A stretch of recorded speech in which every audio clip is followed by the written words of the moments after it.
Hey guys, good morning. Welcome back to my another vlog. I hope आप लोग अच्छी होंगे। गाइस मैं भी बहुत अच्छी हूँ। अभी बज रहे हैं सुबह के 5:05। मेरी गुड मॉर्निंग हुई थी। मेरे हस्बैंड अभी सोए हुए हैं और सबसे पहले मैंने शुरू किया था, अपने मशीन लगाया कपड़ों का, क्योंकि कपड़े बहुत ज़्यादा थे धुलने। उसके बाद मैं आई हूँ किचन में, पानी गर्म करके पिया है और फ्रेश होके थोड़ा सा अच्छा लगा। और फिर बैठी हूँ मैं मेरे हस्बैंड का लैपटॉप लेके। मैंने 1 आवर की स्टडी की थी लैपटॉप से और मैंने इसमें क्लास ली थी राजेश मिश्रा सर की, जो उन्होंने अभी करंट में कराई है, विचारधाराएं, वो मैंने कंप्लीट करी थी। और उसके बाद मैंने पढ़ा था कलाम सर के नोट्स। और मैं आप लोगों को बता दूं फ्रेंड्स, अगर आप बीपीएससी ट्री 4 की तैयारी कर रहे हो या एच टेट की तैयारी कर रहे हो या फिर आप बी टेट की तैयारी कर रहे हो, जो कि बिहार का टेट आने वाला है, तो आप कलाम सर के नोट्स और राजेश मिश्रा सर की बुक को रिवीजन कर सकते हैं। आप लोगों के लिए बहुत सफिशिएंट रहने वाली है और मैं भी इन्हीं से अपनी स्टडी कर रही हूँ।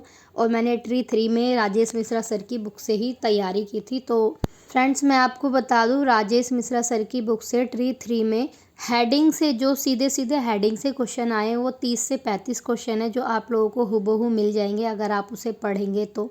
और मैंने उसको देखा है, तो इसलिए आप लोगों को कह रही हूँ, राजेश मिश्रा सर की बुक और कलाम सर के नोट्स आप लोग दोबारा से स्टडी करना शुरू कर दीजिए, क्योंकि दिसंबर या जैन या फेब में ही ट्री 4 का एग्ज़ाम होने वाला है। उससे पहले तो नहीं होगा, दिसंबर से पहले।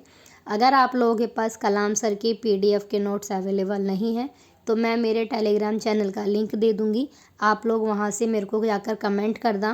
मैं आपको पर्सनली भी प्रोवाइड करा दूँगी कलाम सर के नोट, जो मेरे पास अवेलेबल हैं। फ्रेंड्स मैं आप लोगों के साथ अपनी जर्नी शेयर करना चाहती हूँ कि मैंने अपनी ये टीचिंग की जर्नी कब से स्टार्ट करी, क्यों स्टार्ट करी, कैसे स्टार्ट करी। तो मैंने 2021 में बीएड में एडमिशन लिया। मेरा अगस्त 2023 में 30 अगस्त को लास्ट एग्ज़ाम था बीएड का, और मैंने हरियाणा से बीएड की है। और उसके बाद ही मुझे पता लगा कि एस्टेट का एग्ज़ाम होने वाला है बिहार में। तो मेरे हस्बैंड को किसी ने बोला कि नहीं, इनको बिहार का एग्ज़ाम दिलाओ, एस्टेट का क्लियर कराओ, यहाँ वैकेंसी काफ़ी अच्छी है।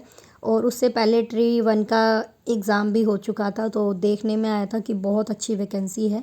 लेकिन हमें ये था कि अगली बार हमें चांस नहीं मिलेगा, इतनी ज़्यादा वैकेंसी नहीं आएंगी। बट मेरे हस्बैंड ने बोला कोई बात नहीं, एग्ज़ाम का फॉर्म हम भरते हैं, क्लियर हो जाएगा, अच्छी बात है, नहीं तो तैयारी करते रहना आप लोग। तो मैंने अपना मेहनत करी, तैयारी करी। और उस टाइम पे जब मैं एस्टेट का एग्ज़ाम देने गई तो मेरी तैयारी बिल्कुल भी नहीं थी, लेकिन उस टाइम भी मेरा एग्ज़ाम अच्छा गया और 105 मार्क्स आए थे मेरे, और मुझे बहुत अच्छा लगा कि मेरा एस्टेट का एग्ज़ाम है वो क्लियर हो गया था।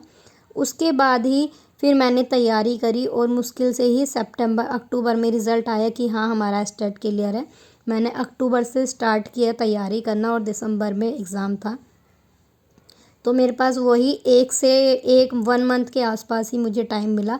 तो उसमें तैयारी मेरी 25% ही हुई थी और मैं रह गई थी कुछ मार्क्स से, जो कि मुझे बहुत ज़्यादा बुरा लगा था। और अब इतना ज़्यादा बुरा फील होता है, अगर गवर्नमेंट उस टाइम पर अच्छे से वे डॉक्यूमेंट वेरिफिकेशन करा लेती, तो जो हम लोग रहे थे बात ट्री 2 में, तो हम आज इस तरह से ना होते, हमारी भी कहीं ना कहीं जॉइनिंग होती। बट कोई नहीं, जो नसीब में होता है वही है, उससे ज़्यादा उससे पहले कुछ नहीं मिलता।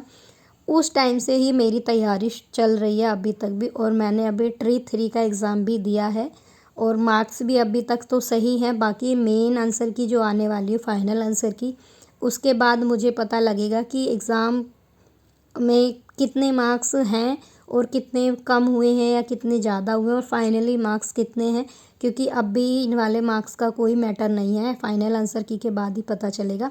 लेकिन हाँ, मेरी तैयारी अभी भी है और मैं तैयारी कर रही हूँ। और मैं आप लोगों को बताऊँ, मेरी सिर्फ स्पेशली जो तैयारी है वो पीजीटी पॉलिटिकल साइंस के लिए है और नेट जेआरएफ के लिए है। मैं 6 to 8 और 9 10th के लिए तैयारी नहीं कर रही हूँ, पहली बात। दूसरा, मैं इस क्यों नहीं तैयारी कर रही हूँ, क्योंकि मैं सिर्फ एक ही सब्जेक्ट पर फोकस करना चाहती हूँ और मुझे सिर्फ इसी पर ही फोकस करना है, बाकी और किसी पर नहीं। तो सिर्फ पॉलिटिकल साइंस के साथ जीके जीएस में जो भी आता है सिर्फ वही पढ़ना है, बाकी मैं 9 10th के लिए तैयारी नहीं कर रही हूँ। और उसका मकसद मेरा ये है फ्रेंड्स, क्योंकि 9 10th के लिए जो मेरा सब्जेक्ट है वो है हिंदी, क्योंकि मेरा सोशल साइंस के लिए कॉम्बिनेशन नहीं बन रहा है, तो इस वजह से मैं तैयारी नहीं कर रही हूँ उसकी। और मैं अगर दोनों सब्जेक्ट की अलग अलग तैयारी करूँगी तो मेरा दोनों में से कोई भी सब्जेक्ट कंप्लीट नहीं होगा। तो इसीलिए मेरा मेन फोकस है अभी पॉलिटिकल साइंस पर ही। और अभी फ़िलहाल मैंने एक दोबारा से न्यू जर्नी स्टार्ट की है अपनी, और वो है स्पेशली मेरी एचटेट के लिए, हरियाणा की वैकेंसी के लिए, हरियाणा पीजीटी के लिए, और बिहार का बीटेट है उसकी तैयारी, साथ ही साथ मेरी नेट जेआरएफ की तैयारी है। और फ्रेंड्स, मैं आपको बता दूं, मैं अदर स्टेट की तैयारी कर रही हूं, और ऐसा नहीं है कि मैं अपने स्टेट की वैकेंसी निकलेंगी तो मैं उसकी तैयारी नहीं कर रही हूं, मैं कर रही हूं। लेकिन अभी यूपी में कोई भी चांस नहीं है वैकेंसी का।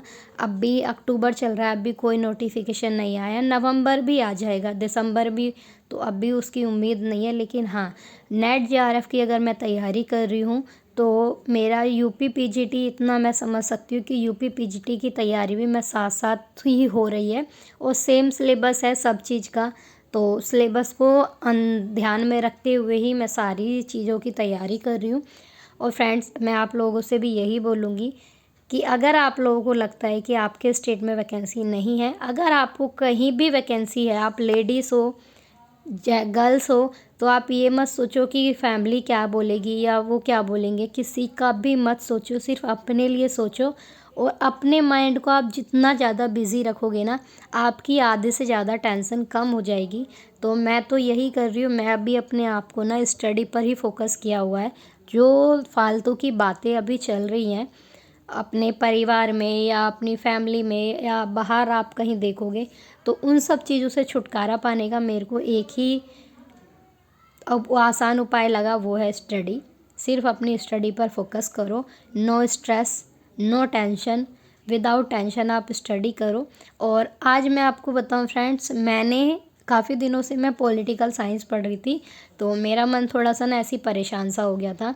मैंने आज स्टार्ट किया मॉडर्न हिस्ट्री। ये मेरे पास विपिन चंद्रा जी की बुक है, जो राइटर है विपिन चंद्रा जी, उनकी बुक है मॉडर्न हिस्ट्री। तो मैंने इसको स्टार्ट किया है और मुझे अच्छा लगा, और कुछ नया करना था अपने सब्जेक्ट से। मेरे को ऐसा लग रहा था कि मैं इतने टाइम से बोर सी हो रही हूँ, वही चीज़ें डेली डेली पढ़ना, थिंकर्स को पढ़ पढ़ के थोड़ा ऐसा हो जाता है ना, मन ऊब सा जाता है। तो उसी तरह से मेरे साथ हुआ, तो इसलिए मैंने हिस्ट्री पढ़ी। और हिस्ट्री में मैंने 1857 की क्रांति से स्टार्ट किया था, और मैं वही पढ़ रही थी, काफ़ी अच्छा लग रहा था। और कुछ मैंने जो बीपीएससी ट्री 1 और 2 और 3 में क्वेश्चंस देखे थे, तो काफ़ी क्वेश्चंस इसमें मुझे दिखाई दे रहे थे, तो मुझे अच्छा लग रहा था। लेकिन अब मैं कोशिश करूँगी कि मैं इसको भी पढ़ा करूँ 1 से 2 घंटा डेली, क्योंकि जीके जीएस में ये मेरे काम आने वाला है। और इससे थोड़ा मन है ना, वो भी अच्छा हो जाएगा। कुछ अलग नया करना है तो उसके लिए इसको भी पढ़ना है। और इसको फिर मैंने ज़्यादा देर नहीं पढ़ा फ्रेंड्स, सिर्फ 1 से 1.5 घंटा ही पढ़ा था। और उसके बाद मैं और मेरे हस्बैंड गए थे थोड़ा सा बाहर घूमने के लिए, क्योंकि अपने मन को फ्रेश फील कराने के लिए। और सबसे ज़्यादा अपना जो टेंशन है आंसर की नहीं आ रही है, रिज़ल्ट नहीं दे रहे, उन सब चीज़ों के लिए माइंड फ्रेश करने। और बाहर आकर देखा तो शीतला माता मंदिर पे एकदम मेला टाइप लगा हुआ था, और बहुत अच्छा लग रहा था देखने में, दिल को बहुत अच्छा लगा, और मन एकदम संतुष्ट हो गया माता रानी के दर्शन करके। हम अंदर तो नहीं गए थे, लेकिन हम बाहर से ही करा, और बहुत अच्छा लगा।